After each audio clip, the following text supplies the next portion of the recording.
Sa mga balitang mayroong pag-asa, ASI leaders mula sa buong Northern Luzon nagsama-sama upang palakasin ang mission-driven leadership. Central Luzon Conference kinilala ang mga church clerks na naglaan ng maraming taon sa tapat na paglilingkod.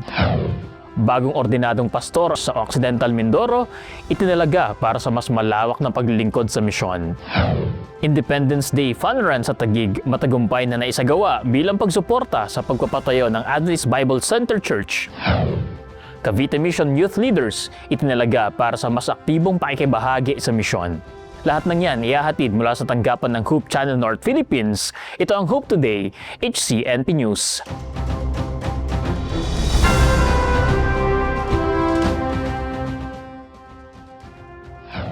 Masayang pagbati sa inyong lahat. Muli kami nagbabalik upang magatid ng mga balita at mga pinakabagong update sa paglilingkod ng mga Seventh-day Adventist sa Luzon. Nagtipon ang mga Adventist laymen and industries leaders, coordinators, area chairpersons at church leaders mula sa iba't ibang bahagi ng Northern Luzon para sa ASI Leadership Summit 2026 na ginanap sa Antipolo City. Sa loob ng 3 araw, binigyang diin ang kahalagahan ng pamumunong nakasentro kay Kristo at ang papel ng bawat profesional na pagsuporta sa misyon ng simbahan. Para sa balita may pag-asa, narito si Myra Jim Taniedo. Nagtipon ng mga ASI leaders, coordinators, area chairpersons at church leaders mula sa iba't ibang bahagi ng Northern Luzon Philippine Union Mission para sa isinagawang ASI Leadership Summit 2026 na ginanap sa Dr. Tom's Wellness and Lifestyle Center sa Antipolo City. Ito ay may temang Faith in Action, Leading with Purpose and Integrity. Layunin ng summit na ito na ihanda at palakasin ang mga lider upang mas maging epektibong katuwang ng simbahan sa pagtatapos ng gawain. Ang naganap na NLPUM-wide ASI Convention ay napakahalaga na kung saan tinawag lahat ng atin pong mga leaders upang sa ganon ay makita nila kung gaano kahalagang trabaho ng ASI na mag-involve lalong-lalo na sa atin pong team na evangelism, na ito sana ang dapat na gawain ng bawat isa bilang member ng ASI, na kung saan ay gagawa tayo ng mga alagad. Kanya nga at sila tinawag lahat dito upang masanay at kanila ring sanayin ang mga kapatiran sa kanilang teritoryo at tayong lahat ay makibahagi sa nagtatapos na gawain ng ating Panginoong Diyos at tayo uuwi na sa langit na bayan na Kanyang nihanda.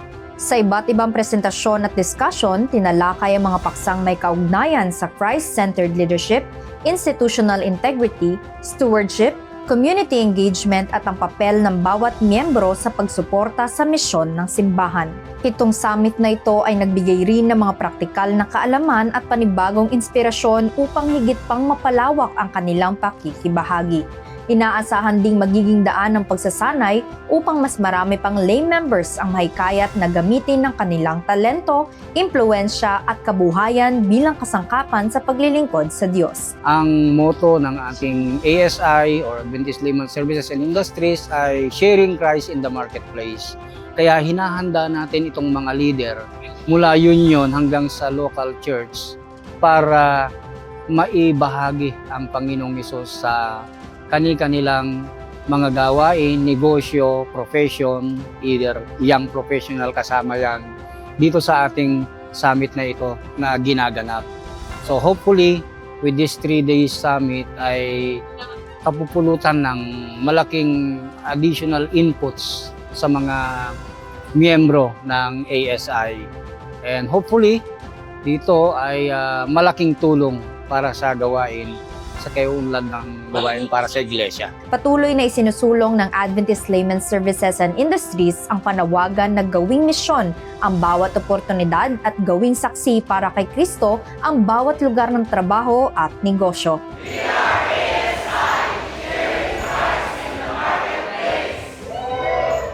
Layunin magatid ng balitang mayroong pag-asa, ako si Myra Jim Taniedo, nag-uulat para sa Hope Today, HCNP News.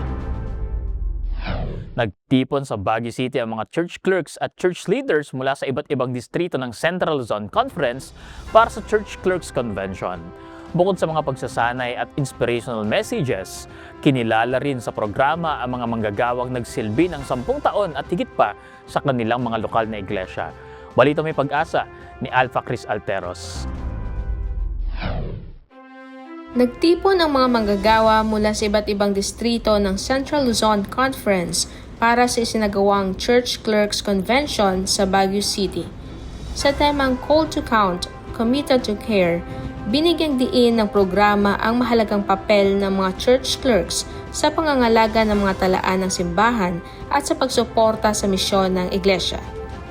Dito, kinilala rin ng CLC ang kanilang mga manggagawa na nakapaglingkod ng 10 taon at higit pa sa kanilang mga lokal na iglesia.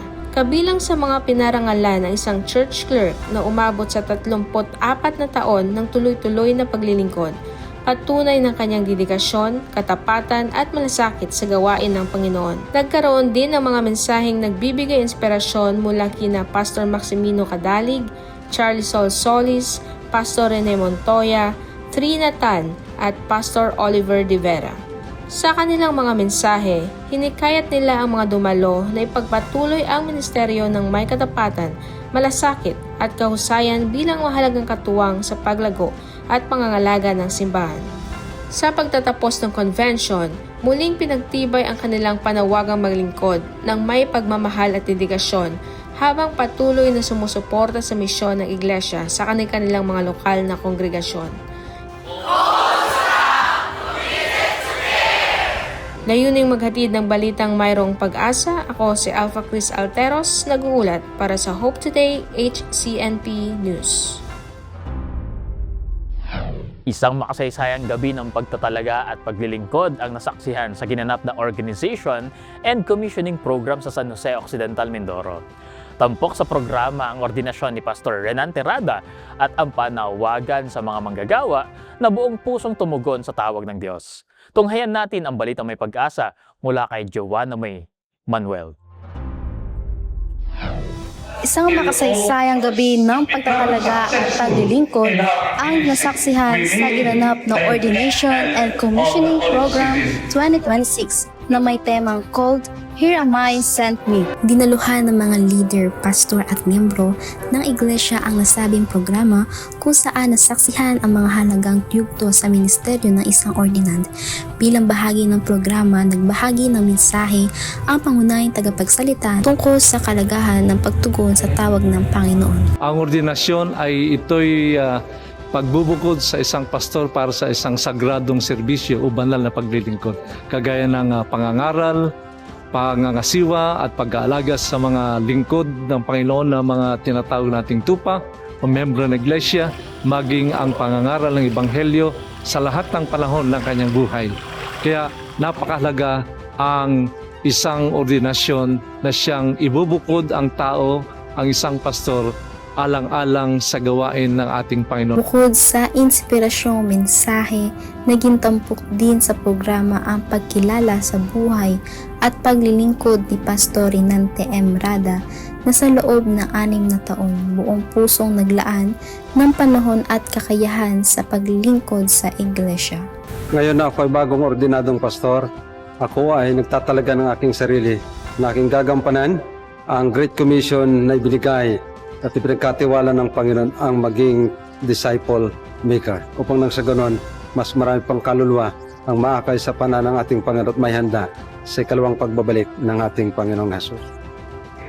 Samantala, binigyan diin naman ng mga leader ng organisasyon ang kahalagahan ng ordinasyon hindi lamang sa buhay ng isang pastor kundi maging sa patuloy na paglago at pagkakaisa ng buong iglesia. Napakataas na pagkilala ng iglesia sapagkat ang isang ordinadong pastor ay siya lamang ang makagawa ng pagbabautismo at pagkakasal. Yan ay hindi nagagawa ng ibang mga hindi ordinadong pastor. Kaya ito ay napakahalaga para sa isang manggawang pastor at ito rin ay napakahalaga sa iglesia. Ang ordination at commissioning program ay paalala na ang tunay na paglilingkod ay nagsisimula sa pagtugon sa tawag ng Diyos.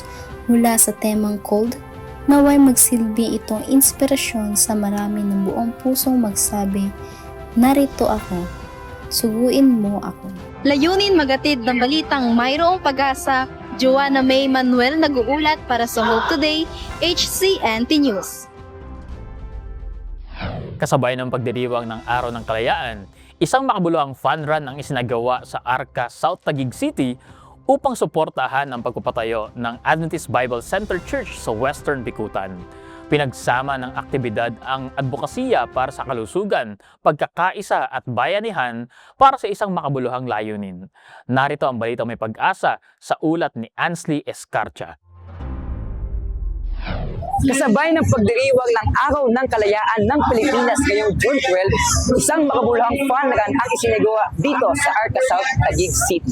Layunin ng aktibidad na palakasin ang samahan at pagkakaisa ng mga kalahok habang tumutulong sa pagpapatuloy ng pagpapatayo ng gusali ng isa sa mga simbahan sa Western Bicutan Taguig, ang Adventist Bible Center SDA Church.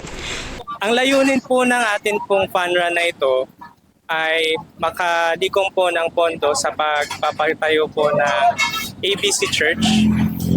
At layunin din po nito na makalikom ng pangdagdag po ng mga budget para po sa ministry ng South Taguig District sa panguna rin po ng South Taguig District Youth Leaders.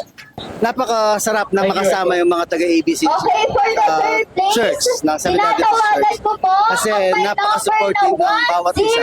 Yun lang ang masasabi ko sa kanila, no? Na kahit malayo ako sa kanila, nagkaroon kami ng magandang relationship, lalo na nung set up kami hanggang sa matapos ngayon. Hindi kami nagtiwala. Maraming salamat sa iyo. ABC Taguig Church, thank you so much and God bless you. Naging matagumpay rin ang programa sa tulong ng iba't ibang sponsors at partners na sumuporta sa halikain ng event. Kabilang dito ang One Ayala by Ayala Malls, Cardania, Coca-Cola, Pocari Sweat at marami pang iba. Sa mga beginners dyan, continue to inspire, continue to gain and to have a goal, to have a successful career into sports. Sobrang saya. First time ko po ito tumakbo dito sa Manila. Tsaka yung route dito sobrang ganda. Preparation ko po nito ay everyday training. Hindi lamang pisikal na kalusugan ang ipinagdiwang sa event na ito, kundi pati naging ng diwa ng kalayaan, pagkakaisa at bayanihan para sa isang makabuluhang layunin. Layunin magatid ng balitang may pag-asa, ako si Ansley Escarcha, nag-uulat para sa Hope Today, HCNT News. Nagtipon ang mga youth leaders at ministry workers mula sa Areas 1 hanggang 3 ng Cavite Mission para sa Senior Leadership Commissioning Program ng Adventist Youth Ministries. Layunin nitong ihanda ang mga kabataan upang maging matatag na lider at katuwang sa pagpapalaganap ng maputing balita sa kanilang mga komunidad.